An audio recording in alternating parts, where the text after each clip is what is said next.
आपल्या धर्मराज पवार यांच्या बिल्डिंग पर्यंत BNC तर्फे दोन्ही साईडला नाले करण्यात आले आणि पावसाळा ज्यावेळेस सुरू होतो त्यावेळेस तळ तुंबल्यासारखं होतं.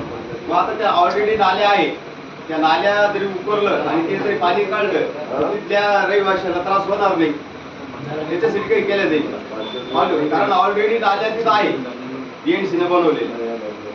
फक्त त्याच्यावर जे आम्ही जे अतिक्रमण केलं ते काढून त्याला जरी व्यवस्थित केलं पाण्याचा प्रश्न सॉल्व्ह होऊन जातो आणि जो चिखल उराला तो होणार नाही.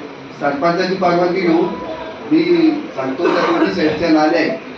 आता BNC आपल्याला तो एक बांधकामच्या विषयी बैठक झाली होती. त्या बांधकामच्या BNC वाल्यांनी आपल्याला सांगितलं होतं का शिवाजी महाराजांच्या पुतळ्यापासून तर सोसायटीच्या गोडाऊनपर्यंत सिमेंट कॉन्क्रीट करून देणार आहे, त्याचा पाठपुरावा करू.